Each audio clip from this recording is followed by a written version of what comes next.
Good morning students, कैसे हो आप सब। तो पिछले टॉपिक भी साथ के साथ रिवाइज करते रहना। और आज का हमारा टॉपिक है वेलोसिटी।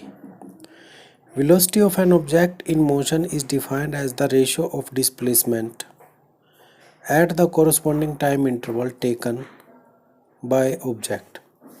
मतलब वेलोसिटी रेशो है। रेशो का मतलब अनुपात है किस किस का, डिस्प्लेसमेंट का, और अपॉन में उस डिस्प्लेसमेंट के लिए कितना टाइम लिया है किसी बॉडी ने, उसे वेलोसिटी कहते हैं। Velocity is equal to displacement upon time interval. मतलब कोई ऑब्जेक्ट मान लो ए से बी तक गया है, तो ए से बी तक जाने में जो उसकी डिस्प्लेसमेंट हुई वो और कितना टाइम लगा वो, उन दोनों का अगर अनुपात निकाले तो उसे वेलोसिटी कहते हैं। देखिए, डिस्प्लेसमेंट का कंसेप्ट हम पहले पढ़ चुके हैं। आप मेरे पिछले लेक्चर में डिस्प्लेसमेंट के बारे में देख सकते हैं। आगे है velocity is a vector quantity, क्योंकि इसके अंदर डायरेक्शन होती है।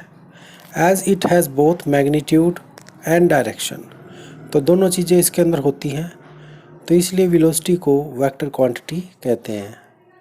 The velocity of an object can be positive, zero और negative according as its displacement is positive, zero और नेगेटिव। तो वेलोसिटी पॉजिटिव भी हो सकती है, ज़ीरो भी हो सकती है, नेगेटिव भी हो सकती है। क्यों? क्योंकि वेलोसिटी जो है डिस्प्लेसमेंट और टाइम दोनों के ऊपर डिपेंड है। टाइम तो जो है एक स्केलर क्वांटिटी है, लेकिन डिस्प्लेसमेंट कैसी क्वांटिटी है, एक वेक्टर क्वांटिटी है। वेक्टर है तो इस वजह से ये जो है पॉजिटिव, नेगेटिव और ज़ीरो तीनों हो सकती है। ज़ीरो कब होगी? जब कोई ऑब्जेक्ट अपनी जगह से कहीं मूव करके वापस उसी जगह आ जाता है, तो उसको ज़ीरो वेलोसिटी कहते हैं। ठीक है, तो वहाँ पे डिस्प्लेसमेंट ज़ीरो ही ना उसकी, क्योंकि वो अपनी इनिशियल और फाइनल पोजीशन सेम ही मेंटेन करता है। और कोई ऑब्जेक्ट अगर एक डायरेक्शन में जा रहा है, तो मान लो उसको हम पॉजिटिव लेते हैं, तो वो है पॉजिटिव डिस्प्लेसमेंट। अगर उस डायरेक्शन में ही जाके थोड़ी दूरी पे रुक जाता है, ये है पॉजिटिव डिस्प्लेसमेंट। तो हमने जो डायरेक्शन ले रखी है, अगर ऑब्जेक्ट उस डायरेक्शन पे आगे गया और फिर वापस आके उस जहाँ से उसने शुरू किया था उससे भी पीछे चला गया, तो इसे बोलते हैं नेगेटिव डिस्प्लेसमेंट। और अगर डिस्प्लेसमेंट नेगेटिव होगी तो वेलोसिटी भी क्या होगी? नेगेटिव। तो इस वजह से वेलोसिटी जो है पॉजिटिव, ज़ीरो और नेगेटिव तीनों तरह से हो सकती है। The unit of velocity is centimetre पर सेकेंड इन CGS। तो यूनिट वही है इसका जो स्पीड का होता था। तो CGS सिस्टम के अंदर इसका यूनिट है सेंटीमीटर पर सेकेंड। CGS सिस्टम क्या होता है? जहाँ पे दूरी को सेंटीमीटर में, मास को ग्राम में और टाइम को सेकंड में मापते हैं, उस सिस्टम को CGS सिस्टम कहते हैं। तो CGS सिस्टम में है सेंटीमीटर पर सेकेंड एंड मीटर पर सेकेंड इन MKS सिस्टम और SI सिस्टम। तो ये मैंने पहले भी बताया था। MKS सिस्टम क्या होता है? डिस्टेंस को मीटर में मापते हैं, मास को केजी में मापते हैं और टाइम को सेकंड में मापते हैं, तो उसे कहते हैं MKS सिस्टम। और SI क्या है? ये है इंटरनेशनल सिस्टम ऑफ मेजरमेंट। तो इसके अंदर भी दूरी को मीटर में और टाइम को सेकंड में ही नापा जाता है। तो यहाँ पे इसका यूनिट क्या बनेगा? मीटर पर second. The dimensional formula of velocity is, तो डिमेंशनल फार्मूला क्या आ जाएगा? डिमेंशनल फार्मूला के अंदर M, L और T होते हैं। मतलब उसका जो मास है वो कितने यूनिट है, किस हिसाब से है, लेंथ है और टाइम है। तो यहाँ पे लेंथ है, मतलब जो डिस्टेंस है वो मीटर है। मीटर एक बार आया उसकी वो एक पावर है, तो L की पावर 1 हो जाएगी। और टाइम जो है पर सेकंड है, तो T -1, T की पावर -1। मतलब टाइम का यूनिट यहाँ इनवर्स में है और लेंथ का यूनिट सिंगल पावर में है। और मास यहाँ पे है ही नहीं वेलोसिटी के अंदर, क्योंकि मास को कैलकुलेट नहीं किया गया है, तो मास की जो पावर है वो ज़ीरो आ जाएगी। सो इसका डिमेंशनल फार्मूला क्या बनेगा? M0L1 T -1। An object is said to be in a uniform motion. किसी ऑब्जेक्ट को यूनिफॉर्म मोशन में कब कहते हैं? If its velocity is uniform and constant throughout the motion.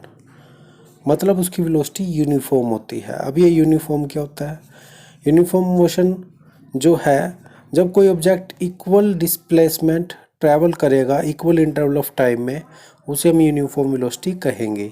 आगे लिखा भी हुआ है इलस्ट्रेटिव एग्जांपल इसका, the object is moving with uniform velocity. Different type of velocities, तो किस किस टाइप की वेलोसिटीज है यहाँ पे? Uniform velocity, it is that velocity of object with which it undergo equal displacement in equal interval of time however small these intervals में B. मतलब ये जो टाइम इंटरवल लिया हमने, ये छोटे छोटे इंटरवल ले सकते हैं सेकंड के हिसाब से। अच्छा, दूसरा है variable velocity. An object is said to be moving with a variable velocity if either its speed changes with time or direction of motion changes with time or both changes with time। मतलब क्या होता है? अब displacement की हमने जब बात की थी तो मैंने आपको बताया था कि डिस्प्लेसमेंट की एक पर्टिकुलर डायरेक्शन होती है, ठीक है, और वेलोसिटी है डिस्प्लेसमेंट अपॉन में टाइम। इसका मतलब वेलोसिटी की भी एक डायरेक्शन है पर्टिकुलर। अगर कोई जो ऑब्जेक्ट अपना डायरेक्शन भी चेंज कर रहा है तो इसका मतलब वेलोसिटी के अंदर चेंजेस आ रहे हैं, तो उसे कहते हैं वेरिएबल वेलोसिटी। कोई ऑब्जेक्ट जो है इक्वल इंटरवल टाइम जो लिया है उसके अंदर इक्वल डिस्टेंस ट्रैवल नहीं करता। मान लो 1 सेकंड में 10 मीटर चला, दूसरे सेकंड में 5 मीटर चला, तीसरे में 6 मीटर चला, तो इसे भी वेरिएबल वेलोसिटी कहते हैं। या फिर तीसरी चीज़, मान लो पहले 2 सेकंड में वो चला 5 मीटर, अगले 3 सेकंड में चला 5 मीटर, अगले 5 मीटर वो चला 6 सेकंड में, तो डिस्टेंस तो इक्वल है लेकिन टाइम अलग अलग है, तब भी वेरिएबल वेलोसिटी होती है। तो ये 3 केसेस हैं वेरिएबल वेलोसिटी के। आगे नेक्स्ट टॉपिक है एवरेज वेलोसिटी। इसको दिखाया गया है वी वेक्टर और सबस्क्रिप्ट में एवरेज लिखा गया है। When an object is moving with variable velocity, जब कोई ऑब्जेक्ट वेरिएबल वेलोसिटी से मूव करता है। वेरिएबल वेलोसिटी के बारे में अभी डिटेल से आपको पढ़ाया है। Then average velocity of the object is defined as the ratio of total displacement to the total time interval in the given displacement. तो एवरेज वेलोसिटी ऑब्जेक्ट की हमारी क्या होती है? Ratio of total displacement. तो उसने जितनी टोटल डिस्प्लेसमेंट की है अलग अलग स्पीड से या अलग अलग टाइम इंटरवल में, ठीक है, तो वो जो टोटल डिस्प्लेसमेंट है उसके डिवाइड में उसने जितना टाइम लिया है टोटल डिस्प्लेसमेंट करने के लिए वो लिख देते हैं, तो हमारे पास एवरेज वेलोसिटी निकल जाती है। देखिए, जब यूनिफॉर्म स्पीड या यूनिफॉर्म वेलोसिटी होती है तो उस टाइम हमें अंदाज़ा लग जाता है भाई ये इतनी दूरी इतने टाइम में ट्रैवल करेगी, कोई भी चीज़ है या कोई भी ऑब्जेक्ट है। लेकिन जब वो वेरिएबल स्पीड से या वेरिएबल वेलोसिटी से मूव करता है तो उसका एस्टिमेट लगाना या आइडिया लगाना मुश्किल हो जाता है कि वो कितने टाइम में कितना डिस्टेंस ट्रैवल करेगा या किया है। तो उसके लिए क्या किया जाता है? उसके लिए एवरेज वेलोसिटी निकालते हैं हम। एवरेज से हमें अंदाज़ा लग जाता है कि हर घंटे में उसने कितनी दूरी तय की, जिससे कि उसके लिए प्लानिंग करना या एस्टिमेट लगाना आसान हो जाता है। तो इसलिए एवरेज निकाली जाती है। आगे देखिए, if x1 vector and x2 vector are the displacements of an object in time, timings क्या दे रखी है? t1 and t2 respectively. Respectively का मतलब जो x1 वेक्टर है उसके लिए है टाइम t1 और जो x2 वेक्टर है उसके लिए टाइम है t2, ठीक है। तो रिस्पेक्टिवली का मतलब होता है पहले वाला पहले के लिए और दूसरे वाला दूसरे के लिए। देन तो एवरेज वेलोसिटी क्या आ जाएगी? x2 माइनस x1 वेक्टर, तो इससे उसका जो है डिस्प्लेसमेंट निकल गई है, और t2 माइनस t1, इससे उसका टाइम निकल जाता है। ये इनिशियल और फाइनल जो है डिस्प्लेसमेंट और टाइमिंग दे रखी है। डिस्प्लेसमेंट क्या होती है? अपने इनिशियल पॉइंट से कितनी स्ट्रेट लाइन डिस्टेंस है उसे डिस्प्लेसमेंट कहते हैं।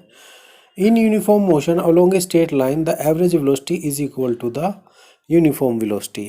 ये मैंने अभी भी बताया था कि यूनिफॉर्म वेलोसिटी तो सीधा आइडिया दे देती है कि ऑब्जेक्ट इतने टाइम में इतना डिस्टेंस ट्रैवल करेगा, लेकिन अगर वेरिएबल वेलोसिटी है तो उसके एस्टिमेट के लिए हम एवरेज वेलोसिटी निकाल देते हैं, तो एवरेज वेलोसिटी वही आती है जो उस ऑब्जेक्ट की यूनिफॉर्म वेलोसिटी होती है अगर वो यूनिफॉर्म वेलोसिटी से चल रहा होता। तो यहाँ से हमें ये क्लियर है कि एवरेज वेलोसिटी किसके इक्वल होती है, यूनिफॉर्म वेलोसिटी के। नेक्स्ट है डी पॉइंट, देखिए instantaneous velocity v i vector. तो ये आई जो है ये इंस्टेंटेनियस को रिप्रेजेंट करता है। इंस्टेंटेनियस का मतलब होता है तुरंत, अभी की, जो करंट कोई चीज़ होती है उसको इंस्टेंटेनियस कह देते हैं। When an object is moving with a variable velocity, अब जब कोई ऑब्जेक्ट वेरिएबल वेलोसिटी से मूव करता है, then the velocity of an object at a given instant of time और at a particular point of its path is called its instantaneous velocity. कि कोई object variable velocity से चल रहा है, तो किसी भी टाइम पे अगर हम उसकी वेलोसिटी देखते हैं या मेज़र करते हैं, चेक करते हैं, वेलोसिटी मापने के लिए मीटर लगा होता है, जैसे स्पीडोमीटर है हमारी बाइक का, तो हम जिस टाइम उसके ऊपर देखेंगे तो हमें उसी टाइम की वेलोसिटी दिखाई देगी, इंस्टेंटेनियस वेलोसिटी कहते हैं उसे। It is equal to the limiting value of the average velocity of the object in a small interval of time around that instant provided this time interval approaches to zero. इसका मतलब है कि time interval जो है वो बहुत छोटा ले, तो उस छोटे से टाइम इंटरवल के लिए ये इंस्टेंटेनियस वेलोसिटी होती है। जैसे बाइक चलाते चलाते हमारी नज़र पड़ती है स्पीडोमीटर पे, हम बिल्कुल सेकंड के भी कुछवें हिस्से तक ही उस पे नज़र डाल के देख लेते हैं भाई इतनी स्पीड है, उसके बाद हमारा ध्यान सामने हो जाता है, तो हम इंस्टेंटेनियस स्पीड चेक करते हैं स्पीडोमीटर के अंदर बाइक के या गाड़ी के। तो उसी तरह ये है, तो इसका फार्मूला है इंस्टेंटेनियस वेलोसिटी का, v vector i is equal to limit delta t zero approaching to zero delta x vector upon में डेल्टा टी। तो ये आ जाएगा लिमिट अप्लाई करके डी एक्स अपॉन में डी टी। ये आप डिफ्रेंशिएशन में भी कर रहे हो, अगर आपने डिफ्रेंशिएशन किया है d x upon d t, ठीक है, differentiation of x with respect to t. तो मैथमेटिक्स का बहुत यूज़ है, हर चीज़ के अंदर है, केमिस्ट्री के अंदर भी न्यूमेरिकल्स निकालने के लिए, ठीक है, और जो है फिजिक्स के अंदर भी न्यूमेरिकल निकालने के लिए मैथमेटिक्स का ही यूज़ किया जाएगा। Thus, instantaneous velocity of an object is equal to the first derivative of its displacement with respect to time at the given instant of time। तो ये वही है जो मैंने अभी आपको बताया कि डिफरेंशिएशन ऑफ डिस्प्लेसमेंट वेक्टर का अगर हम डिफरेंशिएशन कर देते हैं विद रिस्पेक्ट टू टाइम, तो यही इसकी इंस्टेंटेनियस वेलोसिटी होती है। In the uniform motion along a straight line, the instantaneous velocity is equal to uniform velocity is equal to average velocity। तो ये तीनों इक्वल होती है अगर ऑब्जेक्ट यूनिफॉर्म मोशन में चलता है स्ट्रेट लाइन के अंदर।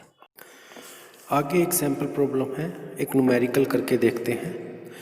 छोटा सा न्यूमेरिकल है, ज़्यादा डिफिकल्ट नहीं है। देखिए, a cyclist moving on a circular track of radius 200 metre completes 1 revolution in 5 minutes. तो एक साइकिलिस्ट है, वो सर्कुलर ट्रैक पे चलता है। ट्रैक होता है रास्ता, जैसे सर्कल बनाया होता है ग्राउंड के अंदर, तो वो भी 200 मीटर का जो डिस्टेंस है वो 5 मिनट में कंप्लीट कर लेता है। What is his average speed, average speed निकालनी है। Average velocity in 1 full revolution, एक रिवोल्यूशन की निकालनी है। तो देखिए, एक रिवोल्यूशन के अंदर वो कितना चलेगा, जितना उस सर्कल की परिधि होगी, सरकमफ्रेंस जिसे कहते हैं। तो परिधि का सूत्र होता है 2 पाई आर। तो यहाँ पे आर कितना है, 200 मीटर, ठीक है, मीटर तो ऐसा ही है, यूनिट है। टाइम 5 मिनट दे रखा है, लेकिन ऐसा यूनिट में क्या लेते हैं टाइम को, सेकंड्स में। तो 5 मिनट को सेकंड में कन्वर्ट करने के लिए 5 × 60 सेकंड कर दिया हमने।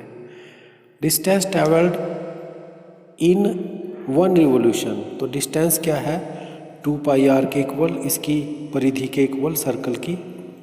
तो स्पीड का फार्मूला क्या होता है, एवरेज स्पीड का टोटल डिस्टेंस ट्रेवल्ड अपॉन में टोटल टाइम टेकन। तो डिस्टेंस है 2 पाई आर, टाइम है टी, तो इनकी सब की वैल्यू रख देते हैं। 2 पाई आर की वैल्यू है 200 और टाइम था 5 × 60। तो इसको डिवाइड करके हमारे पास पॉइंट्स में निकल जाएगा 4.19 मीटर पर सेकेंड। तो मीटर पर सेकेंड में इसकी हम एवरेज स्पीड निकाल देते हैं कि 1 सेकेंड में 4.19 मीटर वो चलेगा। नेक्स्ट है डिस्प्लेसमेंट इन 1 रिवोल्यूशन।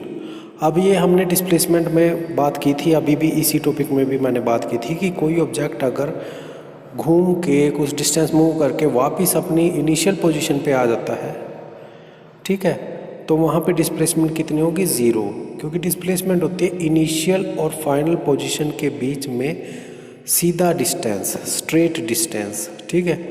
तो लेकिन ऑब्जेक्ट जहाँ से शुरू किया था वहीं घूम फिर के वो वापस आ गया, तो वो डिस्टेंस कितना हो गया? 0 हो गया। इस करके डिस्प्लेसमेंट कितनी है एक रिवोल्यूशन की? S vector is equal to 0। तो अब अगर एवरेज वेलोसिटी निकालते हैं तो वो आएगा एस वेक्टर अपॉन में टी, और एस वेक्टर की वैल्यू है 0 और टाइम है डिवाइड में 5 × 60।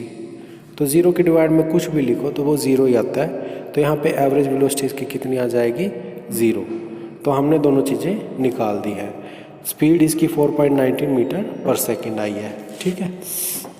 तो इस तरह से हम कैलकुलेशन कर सकते हैं अगर हम इन टॉपिक्स को अच्छे से पढ़ेंगे, और ये जो फार्मूले हैं जो भी आते हैं, जो डेरिवेशन भी हम करते हैं, उनको भी अच्छे से करना है, क्योंकि न्यूमेरिकल्स के अंदर उनका यूज़ किया जाता है। तो इस टॉपिक को अच्छे से कर लेना, ठीक है। रिवाइज भी करने हैं और नोट्स भी साथ के साथ बनाते रहना। तो डियर स्टूडेंट्स, सब मिलेंगे नेक्स्ट लेक्चर में। Till then, good bye.